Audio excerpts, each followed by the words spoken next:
अस्सलाम वालेकुम स्टूडेंट, कैसे हैं आप।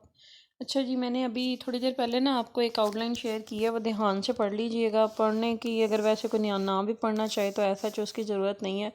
हम उसी में से टॉपिक्स लेंगे और उसी में से कवर करेंगे। यही रीज़न है कि मैंने 280 पेज नंबर पे ग्लोबल पोजीशनिंग सिस्टम एक दफ़ा के लिए स्किप कर दिया। अच्छा जी, आगे उन्होंने कहा है कि जी आपने करना है कंप्यूटर नेटवर्क, तो हम करने लगे हैं जी कंप्यूटर नेटवर्क। कंप्यूटर, अच्छा, अगर कंप्यूटर नेटवर्क को थोड़ी ही देर साइड पर रख के मैं नेटवर्क की बात करूं तो नेटवर्क का लफ्ज़ी मतलब क्या हो सकता है। एक जाल किसी चीज़ का भी नेटवर्क हो सकता है, जैसे कि लोगों का नेटवर्क हो सकता है। कपड़े बनाने वाली कंपनी का एक नेटवर्क हो सकता है, एक जाल हो सकता है। एक जगह पे एक शाख हो सकती है, दूसरी जगह पे दूसरी हो सकती है, तीसरी सिटी में तीसरी हो सकती है। तो इस तरह से एक नेटवर्क, जैसे मैकडोनल्ड ने हर सिटी में एक अपनी एक शाख बनाई हुई, यानी अपना एक नेटवर्क बनाया हुआ है। तो यहाँ पे हम क्या बात करने लगे हैं, हम यहाँ पे बात करने लगे हैं जी कंप्यूटर नेटवर्क के बारे में। A computer network consist of two or more computers, कि कंप्यूटर नेटवर्क एक ऐसा जाल है जिसमें दो या दो से ज़्यादा कंप्यूटर आपस में कनेक्टेड होते हैं ताकि एक दूसरे के साथ इंफॉर्मेशन और रिसोर्सेज को शेयर कर सकें।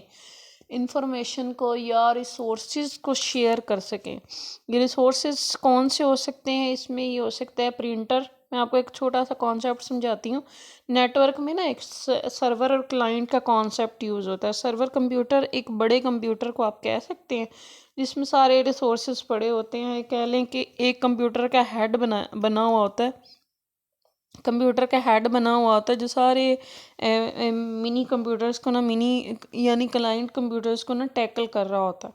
तो वो रिसोर्स शेयर कर रहा होता है, यानी कि कंप्यूटर भी अगर चाहता है कि मैं प्रिंट करूं तो वो रिक्वेस्ट भेजेगा, और जो आपका सर्वर कंप्यूटर होगा ना, वो फौरी तौर पे उसको प्रिंट करके दे देगा। यानी कि आप लैब के आखिरी कोने पे बैठ के भी फर्स्ट वाले कंप्यूटर से प्रिंट आउट ले सकेंगे अगर आपका नेटवर्क बना हुआ है तो। आगे हम देखेंगे नेटवर्क कितनी तरह के होते हैं और किस तरह के होते हैं। इसमें रिसोर्सेज कौन से शेयर हो सकते हैं। प्रिंटर हो सकता है, हार्ड डिस्क हो सकती है, स्कैनर हो सकता है और प्रोग्राम्स हो सकते हैं। The computer in the network are connected together through communication media, कि इसमें जो कंप्यूटर कनेक्टेड होते हैं वे कम्युनिकेशन मीडिया के थ्रू कनेक्टेड होते हैं। These computers media can be physical cable, कि ये फिजिकल केबल हो सकती है या वायरलेस हो सकती है, यानी कि वायर के साथ हो सकती है या वायरलेस हो सकती है, तार लगी हुई हो सकती है या तार के बगैर हो सकती है। अच्छा जी, these computer in the network can be in the same room building or at the different place, कि ये एक ही बिल्डिंग के दरमियान में भी हो सकते हैं, ये एक रूम में भी हो सकते हैं, या डिफरेंट चीज़ें डिफरेंट सतह पे भी हो सकती हैं, कि मतलब डिफरेंट जगहों पे भी हो सकती हैं। ठीक है जी, यानी लैन वैन वैन हम आगे तीन तरह के नेटवर्क पढ़ेंगे। एक विद इन लैब होगा, एक विदाउट द लैब होगा और एक आउट ऑफ द सिटी भी हो सकता है।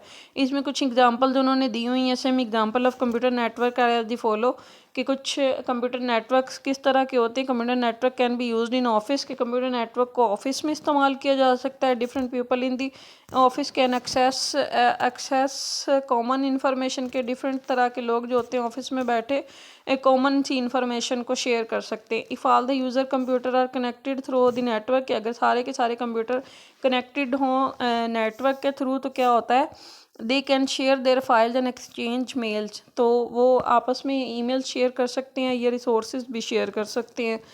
अच्छा जी, they documents from one computer in the network, के मतलब they can share documents from one computer to any network, के मतलब एक ही बंदा, मैंने आपको शुरू में भी बताया कि एक ही बंदा बैठा दूसरे कंप्यूटर से प्रिंट ले रहा होगा, ईमेल भेज रहा होगा, ये दूसरों के रिसोर्सेज जितनी भी चीज़ें दूसरों के साथ अटैच होंगी।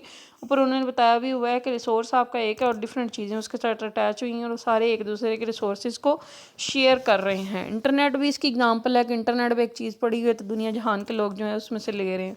Internet is also an example of computer network in which million of computers are connected through phone line, के एक केबल आ रही है ना, ये आपको याद होगा 2-3 साल पहले एक शार्क की वजह से ना PTCL की स्पीड स्लो हो गई थी। क्या हुआ था कि शार्क ने ना तार को काट लिया था और उसकी स्पीड स्लो हो रही थी। बेसिकली आपका इंटरनेट का जो कनेक्शन है ना मेन PTCL वाला भी, ये आपका पाकिस्तान का कनेक्शन नहीं है, ये आउट ऑफ कंट्री से आ रहा है। समंदर में लाइन बिछी हुई हैं, तारें बिछी हुई हैं, माइक्रो वायर्स बिछी हुई हैं जिसकी मदद से ना इंटरनेट आपके पास पाकिस्तान में आ रहा है। और people using this network can share information files and talk with one another. वो कहते हैं शेयर कर सकते हैं फाइल्स वगैरह भी और एक दूसरे से बात भी इन्हीं नेटवर्क की मदद से ही कर रहे हैं। नेटवर्क के कुछ क्राइटेरियाज हो सकती हैं। Network must meet a certain number of criteria. The most important criteria इसमें इन परफॉर्मेंस की बात करेंगे, हम रिलायबिलिटी की बात करेंगे, इसमें सिक्योर है चीज़ें या नहीं है, उन चीज़ों की बात करेंगे। परफॉर्मेंस, रिलायबिलिटी और security. Performance can be measured in different way such as transit time and response time के ट्रांजेक्शन कितने टाइम में हो रही है और इसका रिस्पॉन्स कितने टाइम में आ रहा है। Transit time is the time required for message to travel from one device to another.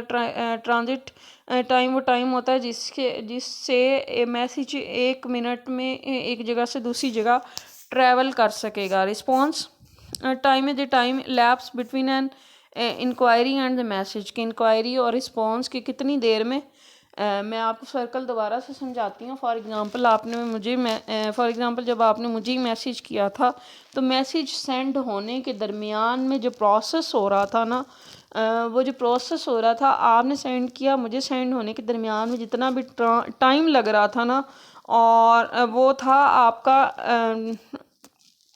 आपका ट्रांजिट टाइम, आपके पहुंचने का टाइम। और रिस्पॉन्स टाइम उसमें क्या था कि मैंने जितनी देर में उसको पढ़ा और जितनी देर में मैंने उसको रिस्पॉन्स किया, वो आपका रिस्पॉन्स टाइम होगा। The network performance depend on different factors such as number of user कि कितने यूज़र उसको इस्तेमाल कर रहे हैं, कितना ट्रांसमिशन मीडियम आ रहा है, और हार्डवेयर और सॉफ्टवेयर किस हद तक और किस तरह से यूज़ हो रही हैं। Performance is evaluated by 2 metrics called throughput and delay कि मतलब इन दो चीज़ों से हम इसका डिले से और थ्रोपुट के मतलब कितनी उसकी आउटपुट इनपुट आ रही है और कितना उसमें डिले आ रहा है, ये सारी चीज़ें हम मेजर कर सकेंगे। Higher throughput and fewer delay mean better performance कि उसकी इनपुट ज़्यादा आ रही हो, मतलब उसकी अच्छी सिग्नल अच्छे आ रहे हों और डिले कम आ रहा हो तो परफॉर्मेंस उसकी अच्छी होगी। However these can be contradictorily. For example, the throughput may be increased by the sending more data to the network के मतलब उससे भी increase किया जा सकता है या decrease किया जा सकता है, but it may result in increased delay due to congestion in the network के मतलब कुछ भी मसला आ सकता है, उसमें सिग्नल का एरर आ सकता है, ये डिले टाइम बढ़ सकता है, तो कुछ भी एरर उसमें आ सकता है। रिलायबिलिटी क्या होती है? Reliability of the network is measured by different factors such as accuracy of data की एक्यूरेसी कितनी है कि फॉर एग्जांपल मैं एक फ़ाइल भेज रही हूँ आपको, कंप्यूटर नेटवर्क की फ़ाइल है, और जब वो पहुँचते वो बन के जा रही है ट्रांजिशन मोड की फ़ाइल कि मतलब वो फ़ाइल ही चेंज हो रही है, उसमें से डाटा ही चेंज हो रहा है, तो ऐसा कुछ नहीं होना चाहिए। ये फेलियर होते हैं, ये फेलियर नहीं अक्कर होना चाहिए। फॉर एग्जांपल जाते सर्वर में मेरी फ़ाइल किसी और फाइल से रिप्लेस हो जाए, ऐसा कुछ नहीं होना चाहिए। तो हमारा डाटा जो होना चाहिए वो रिलायबल होना चाहिए। It can include the frequency of failure and the time taken to recover from the failure के मतलब frequency of failure and time taken to the failure के मतलब हमें ऐसा कुछ नहीं करना चाहिए, फेलियर नहीं आने चाहिए। अगर कोई फेलियर आ भी रहा है तो हमें रास्ते में उसको रिकवर कर लेना चाहिए। Security is the protection of data from unauthorised access. Unauthorised कौन से हैं? देखें, आपका ग्रुप ही है ना, फॉर एग्जांपल इसमें कॉलेज वालों ने बनाया हुआ है, कॉलेज वाले इसके ऑथराइज हैं। कभी आपने बहुत सारे ग्रुप्स में देखा होगा कि एडमिन कंसेंट मैसेज लगा हुआ है। एडमिन कंसेंट मैसेज का यानी कि वो कॉलेज की अथॉरिटी है कि वो एडमिन को चाहे तो एडमिन अकेला उसमें मैसेज कर सके, चाहे वो आपको अलाउ कर दें कि आप सारे उसमें मैसेज कर सकें। तो इसे कहते हैं ऑथराइज होना कि मतलब आप किसी बहुत सारी चीज़ें होती हैं जो जिसके आप ऑथराइज नहीं हो। फॉर एग्जांपल जाके आप केमिस्ट्री लैब में केमिकल्स इस्तेमाल नहीं कर सकते, फिज़िक्स के नहीं हो तो फिज़िक्स लैब में जाके इंस्ट्रूमेंट नहीं इस्तेमाल कर सकते, मैथमेटिक्स के नहीं हो तो मैथमेटिक्स की क्लास में नहीं जाके बैठ सकते। तो काफ़ी सारी चीज़ें होती हैं जिसके हम ऑथराइज नहीं होते, हमें स्पेशल परमिशन मिली होती हैं। जैसे अब कंप्यूटर के ना हो तो आप कंप्यूटर लैब में आके नहीं बैठ सकते परमिशन के बगैर। तो ये चीज़ें होती हैं, ऑथराइज होना, एक्सेस मिलना ज़रूरी होती है। It also include the implementation of policies and procedure from data recovery के काफ़ी सारी पॉलिसीज़ होती हैं जिस पे इम्प्लीमेंट करवाना, लागू करवाना उनको ज़रूरी होता है।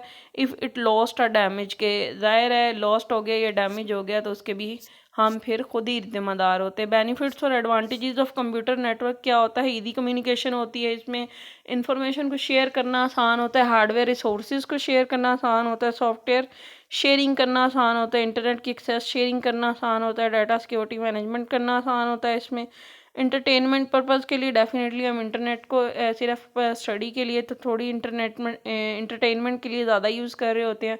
रिमोट डाटा एक्सेस होती है कि इजीली और रिमोटली अलाउ करता है यूज़र को कि इजीली फौरी तौर पे एक्सेस कर सके। इसके कुछ डिसएडवांटेजेस भी हैं हार्डवेयर और सॉफ्टवेयर की सेटअप कॉस्ट के बारे में और मैनेजमेंट कॉस्ट के बारे में काफ़ी सारे डिसएडवांटेजेस भी हो सकते हैं। इसके अलावा कुछ डिसएडवांटेजेस और भी होते हैं, जैसे कि अनडिज़ायरेबल शेयरिंग होती है, नेटवर्क अलाउ द शेयरिंग और undesirable data viruses are easily spread over, कि बहुत सारे फॉर एग्जांपल हमें डाटा नहीं चाहिए, हमें शो हो रहा होता है, हमें बहुत सारी वीडियोज़ अननोन सी शो हो रही होती हैं, बहुत सारे वायरसेस उसमें आ सकते हैं। आपको किसी ने फ़ाइल दी है, आपके सिस्टम में डाउनलोड हो गई है, तो उसके साथ वायरस की फ़ाइल भी हो सकती है। इलीगल और undesirable behaviour, network can be used for miss use of company resources, के इससे मिस यूज़ हो सकता है कंपनी रिसोर्सेज का, और डाउनलोडिंग में भी इशू आ सकता है, इलीगल हो सकती हैं चीज़ें। डाटा सिक्योरिटी कंसर्न भी आ सकता है कि डाटा सिक्योरिटी